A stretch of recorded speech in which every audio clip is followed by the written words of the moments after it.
अर्थ चाहिए आपको तो केवल इनका भरोसा ले लो, केवल इन अपने छल कपट का, अपने व्यवहार का, अपने किसी बल का नहीं, केवल इनका भरोसा ले लो। चमत्कार हो जाएगा जीवन में, आपको पता नहीं चलेगा कैसे हुआ। कभी ऐसे नहीं हुआ, कभी किसी से ऐसे नहीं हुआ, इसका कैसे हो रहा है, कैसे हम सबका उदर पोषण हो रहा है, वृंदावन वास हो रहा है, सब चल रहा है, कैसे प्रभु चला रहे हैं? क्या आप सबको नहीं चला रहे हैं? पर आप अपने को कर्ता मान रहे हैं, इसलिए आपको अनुभव में नहीं हो रहा, इसीलिए आपको परेशानियां हो रही, क्योंकि आप कर्ता बन रहे हो।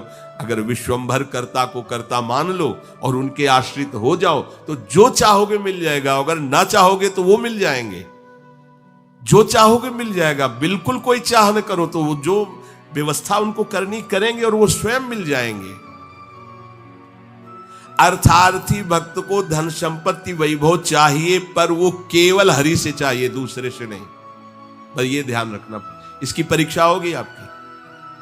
अपने इष्ट देव के अनन्य होकर के यदि आप अर्थ चाहोगे तो बहुत जल्दी आपका परिवर्तन होना शुरू हो जाएगा। पर आचरण आपके पवित्र होने चाहिए, भी ध्यान रखना। आचरण की अगर पवित्रता नहीं तो फिर शिकायत मत करना। आप अपने आचरण पवित्र करो और नाम जप करो, केवल हरि के आश्रित रहो, फिर देख लेना। अगर आपको लगता हो कि भगवान के भक्त बहुत गरीब और ऐसे, सच्ची पूछो, उनको आकांक्षा नहीं होती। प्रभु जबरदस्ती व्यवस्था करते, उनको आकांक्षा नहीं होती।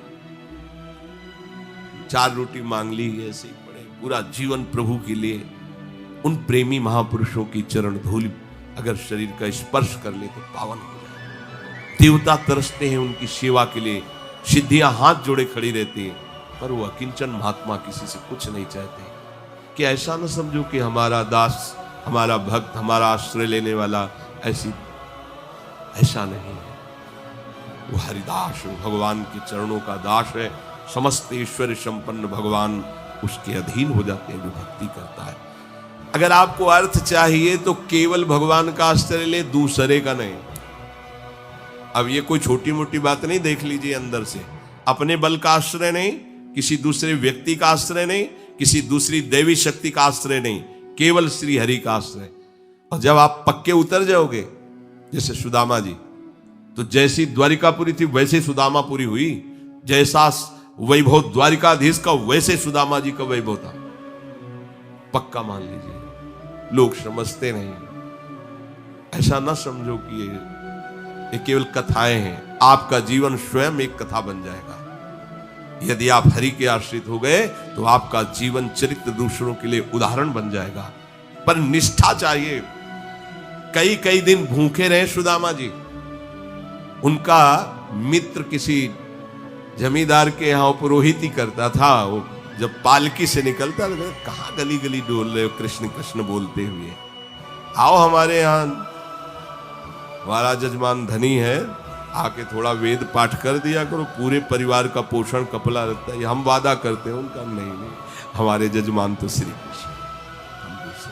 घर आते पत्नी पूछती कुछ मिला, 5 घर हो आए, कुछ मिला नहीं। चलो तुलसी दस और चरणामृत से भगवान ने। अगर धन ही चाहिए, सुदामा जी की इच्छा नहीं थी, उनकी पत्नी की इच्छा के कारण वो भी इच्छा भगवान ने पैदा की।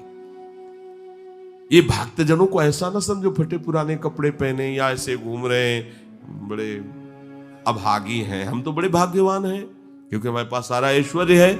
ऐसा ना समझो उनके भाग्य में ऐश्वर्य बनाने वाली मशीन मिल गई है, श्री हरि। वो इस ऐश्वर्य को क्या करे, श्री हरि मिल गए, जिनके रोम कूपों में अनंत ब्रह्मांड वास करते हैं। वो भगवान उनके यार हैं, उनके प्यार हैं।